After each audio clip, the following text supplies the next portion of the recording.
ela tinha voltado do Brasil e ela estava muito entusiasmada com o Tatu Canara. Não sei, isso aí pode ser intuição da mãe, sei lá, de outras crianças conversando, não sei.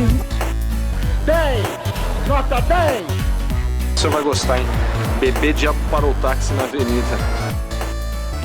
Ao vivo é muito pior. Eu sou Camila Kintzel. E eu sou o Danilo Corsi.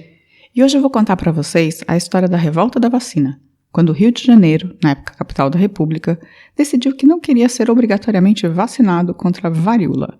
Se prepare, porque hoje tem uma doença horrorosa, muita treta política, tentativa de golpe e até capoeira em batalha campal com chuva de paralelepípedos. Mas antes, vamos descobrir o que o Drinco, nosso patrocinador, nos mandou hoje. Qual é o vinho, Danilo? O vinho de hoje é o Catarsis do vinhedo de Los Vientos do Uruguai. É um blend de Cabernet Sauvignon, Tannat e Barbera, e você encontra por menos de 50 mil reais no drinco.com.br. Lembrando que sempre que você compra um vinho ou qualquer outra bebida por lá, a gente ganha uma comissãozinha bem pequenininha, mas que ajuda a manter este podcast funcionando. Sem vírus. Um brinde? Um brinde. Tchim, tchim. Tchim, tchim.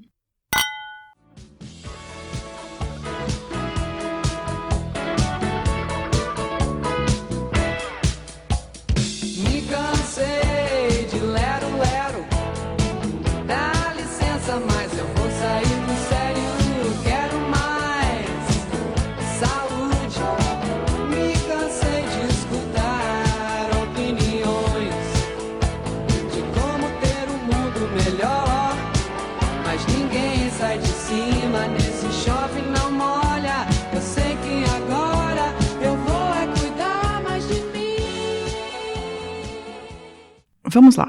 O ano é 1904. Ainda estamos nos primeiros anos da República. A escravidão não acabou há muito tempo, o Rio é a capital do Brasil e o presidente é Rodrigues Alves. Cite os 5 primeiros presidentes do Brasil. Não, eu sou péssima. Tem o Marechal Deodoro da Fonseca, o Floriano Peixoto.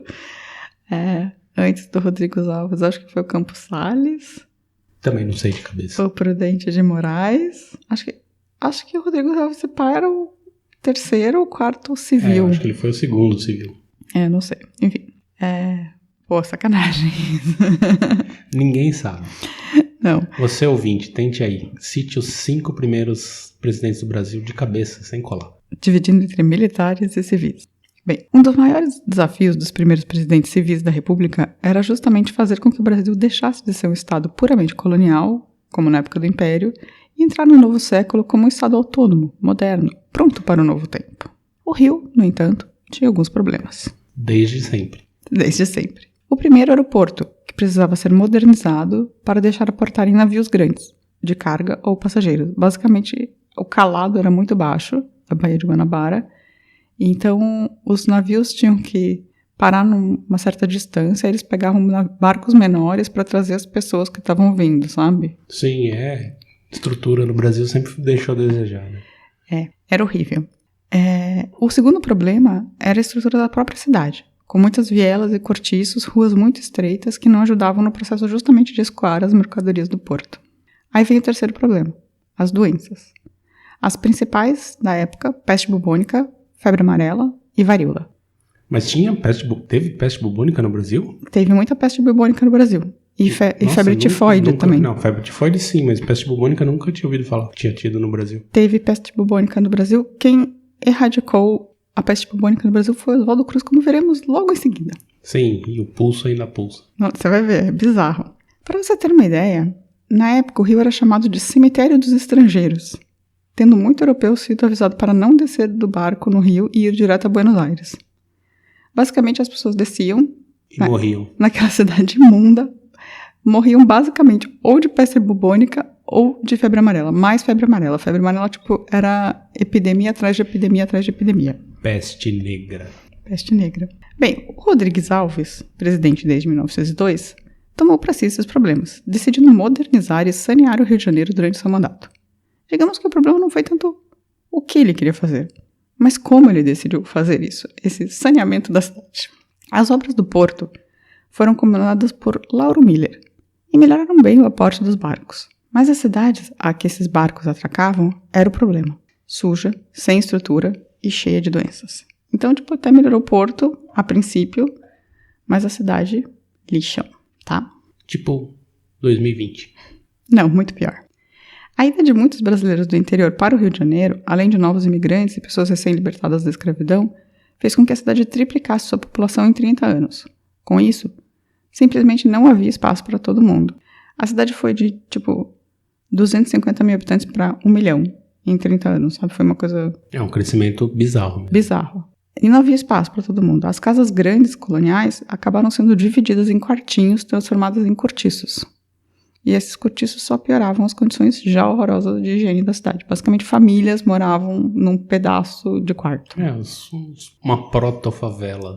Só que ainda no centro, né? Sim, na mas cidade. Em geral o centro das cidades brasileiras, né, assim, das grandes capitais são sempre degradados. Sim, em algumas descrições que eu vi, as pessoas que não tinham dinheiro nem para alugar esses metade de quarto no cortiço, elas alugavam esteiras.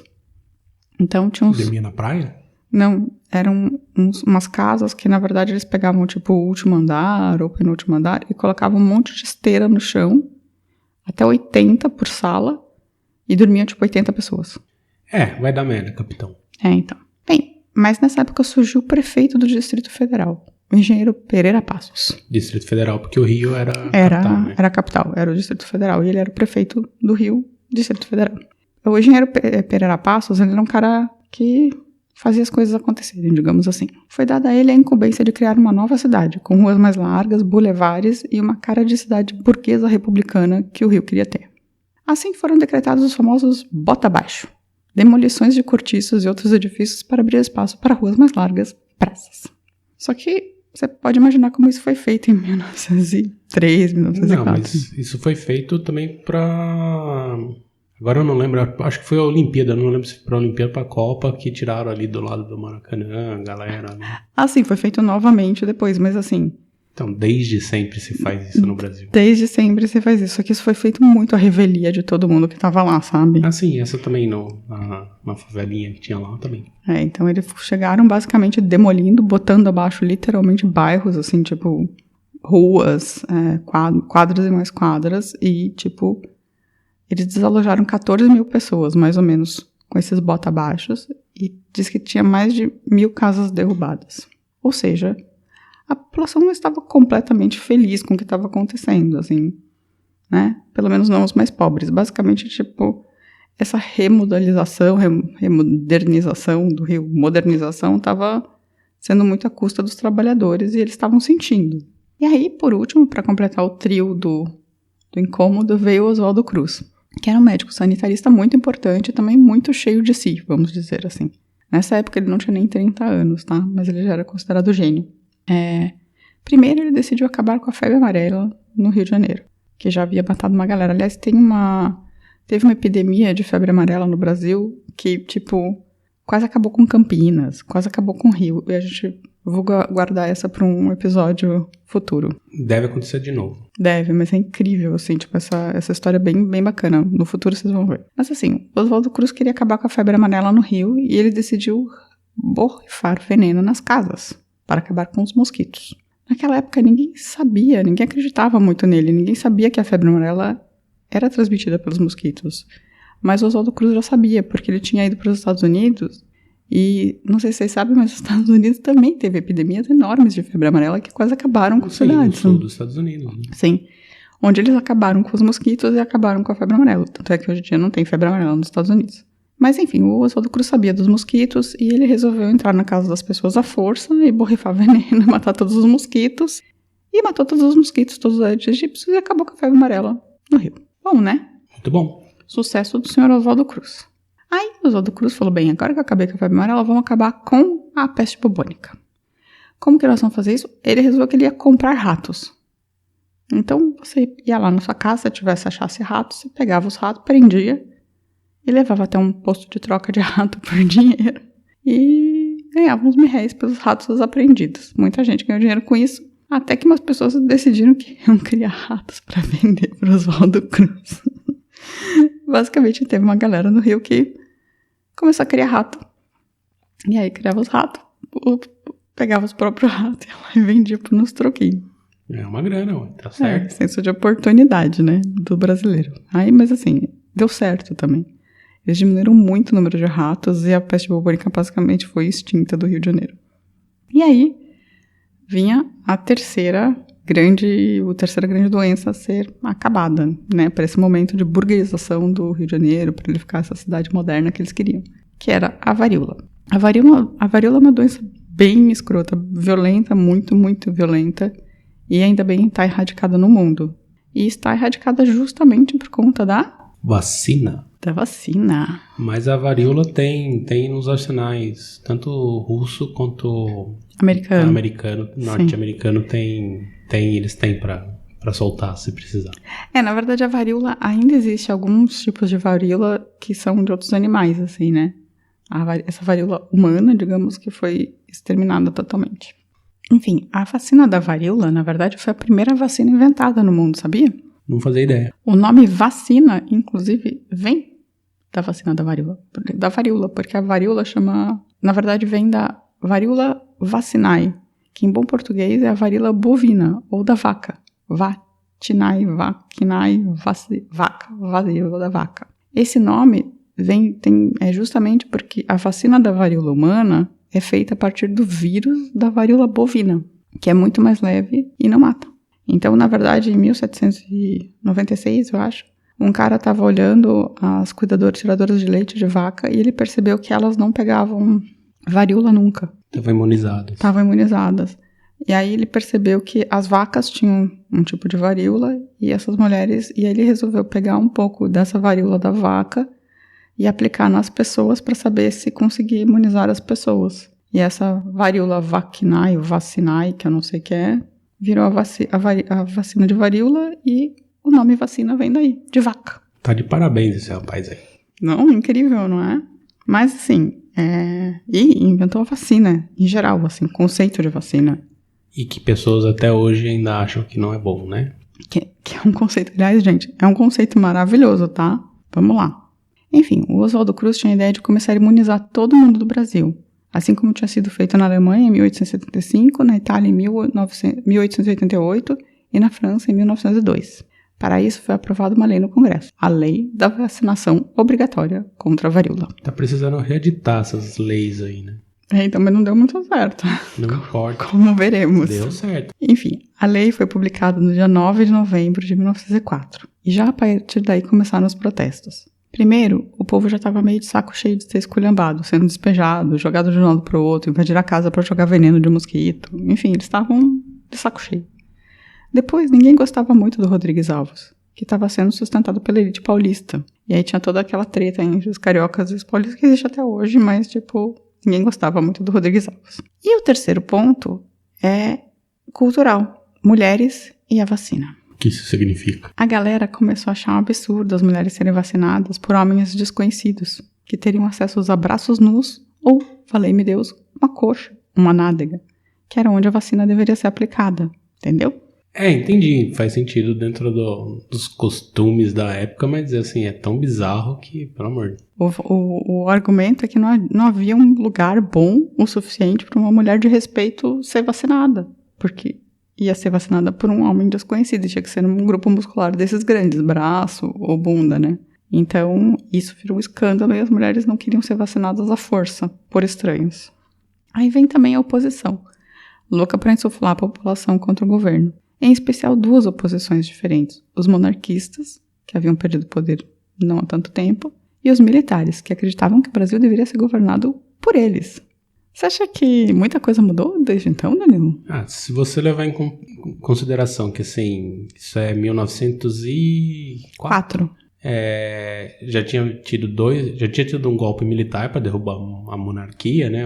Então já tinha tido 2 milicos no governo. É óbvio que eles estão sempre querendo continuar no poder, e isso desde sempre, né? Teve o Dutra, aí vai o golpe militar de 64, esse governo atual recheado de milicos, e nesse período também, milagrosamente, voltou esses monarquistas, né? Pois é uma loucura, parece que o mundo dá muitas voltas e continua no mesmo lugar. Até se você ouviu o nosso episódio sobre a Revolta das Galinhas Verdes, eram os integralistas, que basicamente é uma galera que tá dando as cartas no governo hoje, né? Ou vocês podem também ouvir o caso Paraçar, que é um Também, ótimo caso para falar sobre militares fazendo bosta, tentando... E fica ligado que semana que vem vai ter um também sobre o tema. Spoiler! Não vou falar sobre o que é. Enfim, no dia 5 de novembro havia sido criado um movimento já, a Liga contra a Vacina Obrigatória, que insuflou as massas para um evento no dia 10 de novembro. Tipo a MBL da época, isso. Você vai ver que é exatamente isso, porque na verdade eles insuflaram as massas e depois eles desapareceram. E aí as massas insufladas resolveram, causar. Os populares foram discursar, um foi preso, mas não teve confronto, isso no dia 10. Não teve algum confronto, mas não muito, tá? Foi pouca coisa. No dia 11, a mesma coisa, 11 de novembro de 1904. A Liga chamou uma manifestação, a polícia proibiu, a população foi em peso e a Liga não apareceu, porque se acovardou. Basicamente, essa liga era feita de oposicionistas que contavam com nomes de pesos, como Rui Barbosa e Olavo Bilac. Prender o Olavo Bilac deveria ter sido desde sempre, assim, uma obrigação. O cara chato. Eu amo o Olavo Bilac. Eu não. Eu quero deixar claro. Eu sei de cor um poema do Olavo Bilac que eu posso recitar para vocês. É igual aquele meme da mãe segurando a criança na banheira e falar, respira. Tinha que ter feito isso com ele. Chegaste. Vinha fatigada. Não. E triste, fatigada eu vinha. Procurei. Liga anti-Bilac. É lindo. Bem, enfim, o Rui Barbosa achava que ele estava desconfiado dessa coisa de você injetar um vírus em alguém, sabe? Conspiração. Ele estava meio conspiracionista. Já o Bilac não, ele era meio contra a coisa de ser obrigatório. Tinha muita gente, porque tinha vários contras. Tinha o contra mulheres, né? Tipo, as mulheres não podem ser obrigadas a mostrar o braço. Tinha o contra, não quero colocar um vírus dentro de mim, que é meio parecido com o de hoje. E tinha o contra, que era tipo, ninguém pode me obrigar a tomar uma vacina se eu não quiser. E todos tinham lido o livro do Olavão. Olavão de tava desde sempre. De 1890. Tipo, Munha. Enfim, mas aí a coisa foi escalando seriamente. Já no dia 11, tacaram a cavalaria em cima do povo, que revidou com pedras, paus e pedaços de ferro. 18 foram presos. No dia 12, mais passeatas e concentrações, mas sem tanta pancadaria. Foram quase 4.000 pessoas para as ruas protestar contra as vacinas nesse dia, que é bem considerável para a população local. Sim, em termos de escala é bem grande. Aí no dia 13 de novembro a coisa escalou de vez. A polícia foi para cima, a galera do protesto revidou, viraram bondes, dizem que mais de 20 bondes foram virados e tacaram fogo nos bondes, destruíram os combustores de energia e deixaram a cidade às escuras. Em certos bairros, a revolta foi tão grande que a polícia não conseguiu nem entrar. No bairro da Saúde, por exemplo, um capoeirista chamado Prata Preta tomou a frente do movimento e derrubava qualquer policial que aparecesse. E a capoeira era proibida no Rio nessa época. Sim, nessa época era. Reza a lenda que precisaram de 5 homens da polícia para prendê-lo. E ali, eles atacaram por terra e por mar. Isso mesmo, tinha barcos apontados para dentro dos bairros, atirando nos bairros do Rio de Janeiro. E esse aí, né, uma ironia que era o bairro da Saúde ainda, né? Nos coraçados atacando o bairro da Saúde do Rio, do mar. Quem comentou muito sobre a revolta da vacina foi o Lima Barreto, que também é um ótimo personagem que a gente pode um dia falar sobre ele. Assim. Sim, esse sim. É sensacional. Eu vou ler um pedacinho do que ele fala sobre o motim em si. O motim não tem fisionomia, não tem forma, é improvisado. Propaga-se, espalha-se, não se liga.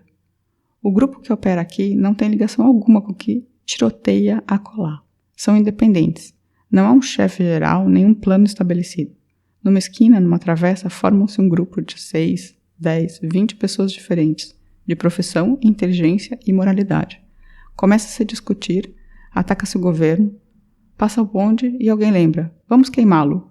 Os outros não refletem, nada objetam e correm a incendiar o bonde. Rio de Janeiro, 2013. Muito louco, né? Os caras, tem muita foto de bonde virado pegando fogo no Rio de Janeiro dessa época, vale muito a pena ver, tá? Aí nesse furdúncio, alguns militares chegaram à conclusão qual que era a melhor coisa pra fazer nesse momento? Dar um golpe. Dar um golpe, exatamente. O governo está ocupado, vamos fazer o quê? Vamos dar um golpe. E aí eles tentaram chamar os militares da Escola Tática do Realengo e da Escola Militar da Praia Vermelha. A do Realengo eles não conseguiram nem cooptar. O chefe da escola falou, vão indo que eu já vou, e não foi. Mas a Praia Vermelha, eles cooptaram.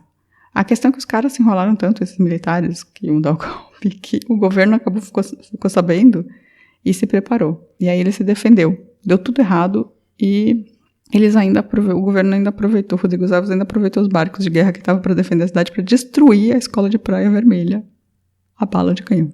Deveria ter aproveitado e destruído a escola tática do Realengo também, que não participou, mas destrói também. Não, eles destruíram a da Praia Vermelha a tiro, tipo... Eu achei bem feito, assim. Sim, bem feito. Bem feito. É como tem que destruir aquele lugar ali em São Paulo, ali onde tem...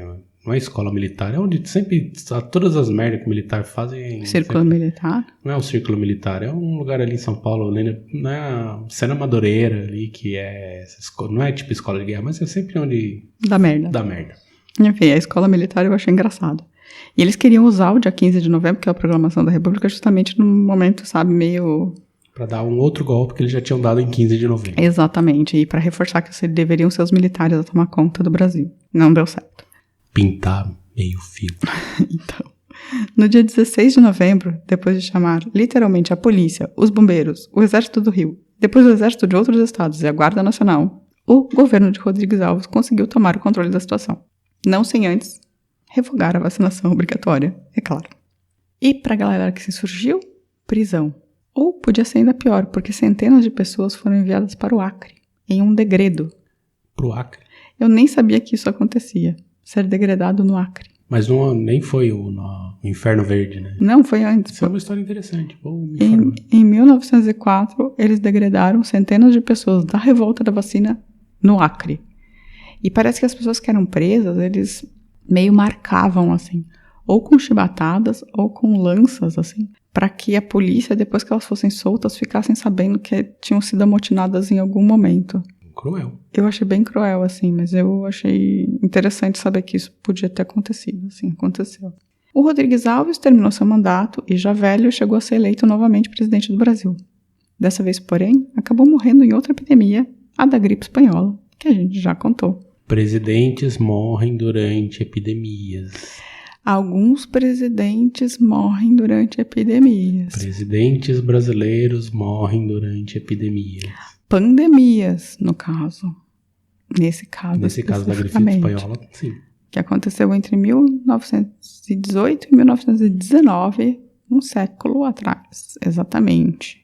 Quando um presidente brasileiro foi contaminado com um vírus que veio da Europa e morreu.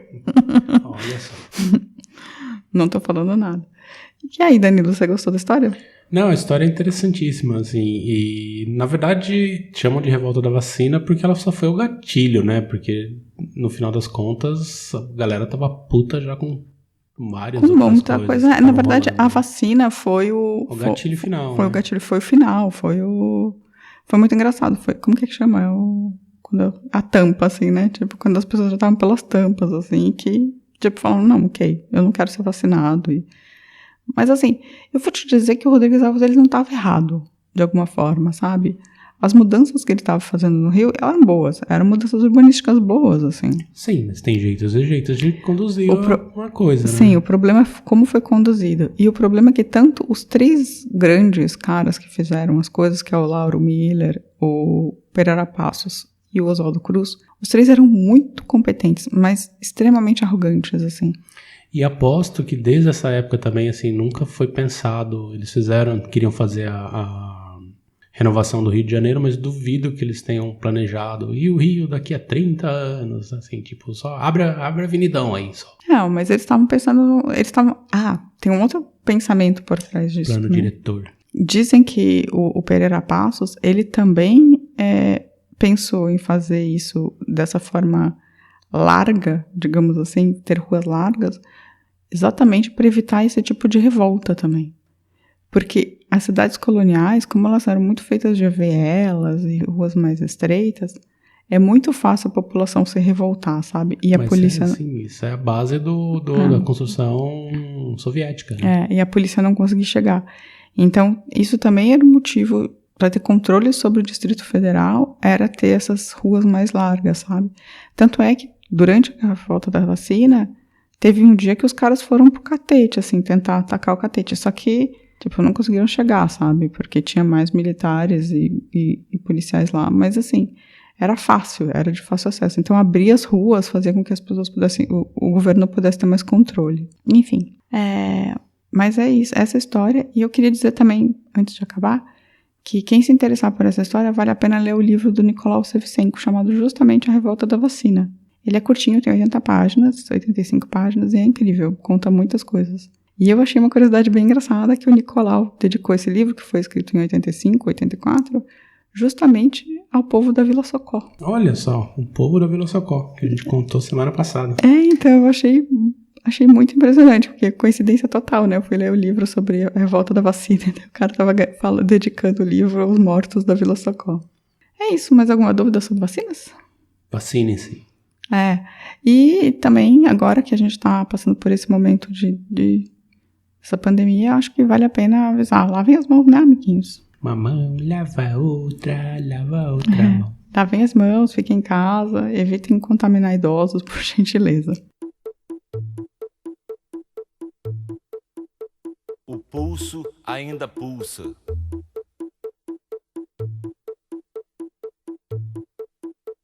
O pulso ainda pulsa.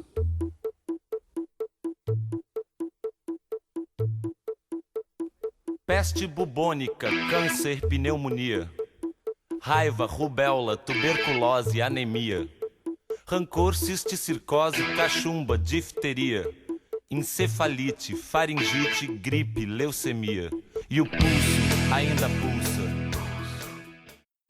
Bem, e se vocês quiserem mandar alguma mensagem pra gente, por favor, sem vírus, mande para contato@muitopior.com.br, ou você pode mandar no Facebook, no Muito Pior Podcast, ou no @muitopior no Twitter, e acho que é por aí. Ou deixar um comentário lá no site, dá pra deixar comentário, dá pra deixar comentário. No YouTube também. Facebook, Twitter.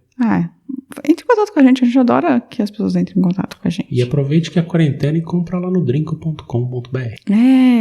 Álcool mata germes. Passa na mão. Não passe não, use álcool gel, tá? Porque esse álcool não mata germes. Só serve pra ouvir podcast tomando um vinhozinho, vai bem. É muito bom. Então é isso, pessoal. Tchau, tchau. Tchau, tchau. Beijo. A vida é muito pior. Este programa é um oferecimento de drinco.com.br.